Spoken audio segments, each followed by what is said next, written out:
Hello, welcome to Back to School Night 2020-2021. My name is Mrs. Morris, and this is Advanced U.S. History 1. I'm going to go through a couple of things about the course, and if you have any questions, you could always email me, and all that stuff will be at the end of the PowerPoint.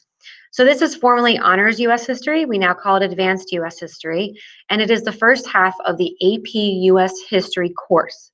So even though we call it Advanced, the curriculum is the same as the AP US History course, which they just redid last year. So a little bit about the course itself. Pardon me, my mouse here trying to figure this out. The course itself, AP US History. So Advanced US History is AP US History Part 1, basically.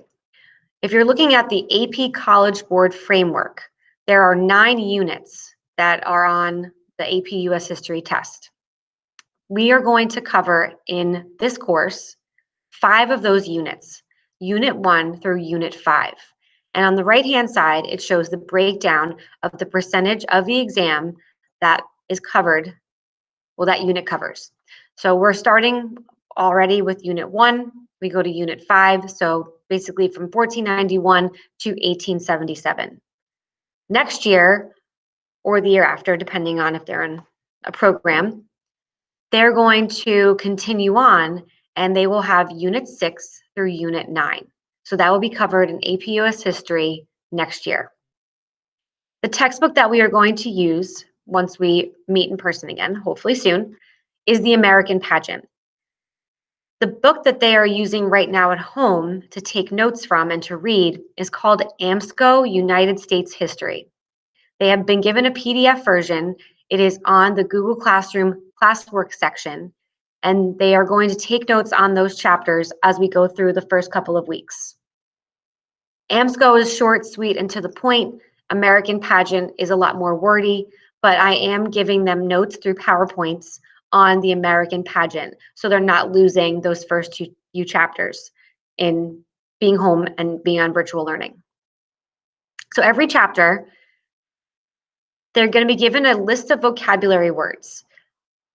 The students were already assigned Chapter 1 vocabulary. There are 18 words, and the glossary that they can use is from the original textbook, The American Pageant. I posted that within the assignment on Google Classroom. I also posted a link to the PDF at the top of the classwork section. All they have to do until we come back to face-to-face learning is define those vocabulary words. That's it. They may either handwrite or type it, and that is going to be due at a certain point within every chapter. When we return to school in person, there will be a vocabulary quiz for each of those chapters. I'm not going to make them take a vocabulary quiz on the ones that we do during virtual learning, but whenever they do return to school, there will be vocabulary quizzes, and they will be taking them during class. They'll all be matching, and there will be a word bank. Each chapter, they're going to have to complete handwritten notes from the AMSCO textbook, which I post in the classwork section, and it's a PDF. They have to handwrite the notes because I find that sometimes, typing it up means that they share it with people, and then that's just not what I'm looking for. So in order to hopefully ensure that everybody's reading the book, I prefer handwritten notes. That can be in whatever way they want it to be done.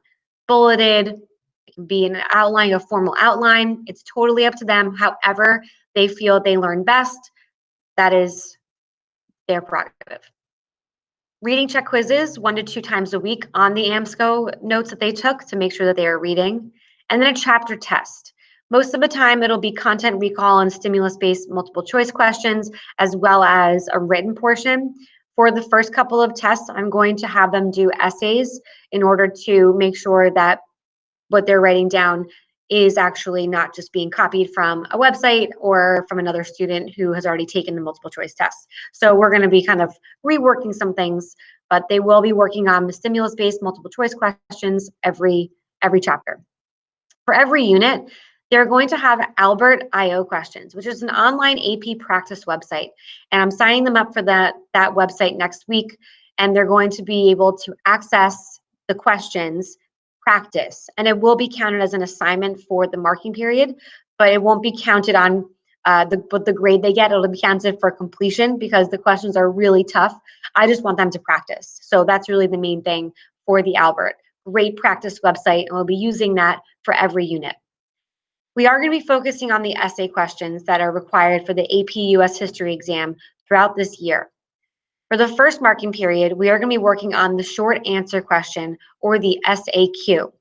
There are 4 of them on the AP US History test. The second one we're going to work on is the document-based question, or the DBQ.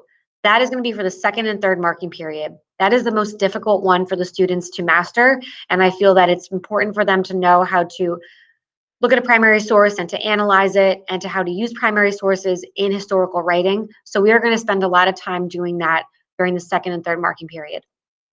For the fourth marking period, we'll focus on the last essay, which is the long essay question. And that is just basically answering a prompt and then writing what you know about it. So it's easier than the document-based question and the short answer question. So we're going to be working on that last. So those are the different types of essays that we will be working on in this course. If you need to get in touch with me, the easiest way to do so is through either Google Classroom, Remind, or email. And the students can also get in touch with me through those ways as well. I don't know where my email went, but either way. So you can get in touch with me through all of those. And if you have any questions, I get back to you as soon as I can, especially through email. This is a breakdown of the tests, which they can take during their junior year at the end. This year, they will not take the AP US History test, so do not sign them up for it. I've already had that problem before. So there are 55 multiple choice questions. That's part A. That's how we're going to work on those multiple choice questions. Part B is short answer. So there are 4. They have to answer 3 of them. And then for the third one, they get a choice. Free response questions. The first one is document-based, and that is 25% of the grade, and they have the most time to work on that out of any of the other other parts of the exam. And then the long essay question, they have 3 choices and they have to choose one. So they're given a little bit of leeway there if they're not sure about one of them. So that's the breakdown of the AP US History exam, and we're going to be learning how to complete all those parts throughout this year. My grading policy, grades will be calculated using a point system. Classwork and homework, such as maps, primary source worksheets, etc., 5 to 50 points each, depending on how long it takes and how many questions are on it. Minor assessments, such as quizzes, any short essays or responses, that'll be about 30 to 50 points each. And major assessments, such as tests, essays, and projects, they'll be worth between 125 points each. To give you a percentage-wise, classwork and homework is about 15% total. Minor assessments are about 35, and major assessments are about 50. The easiest way to contact me is through email, mmorris@frhsd.com. extension 4228.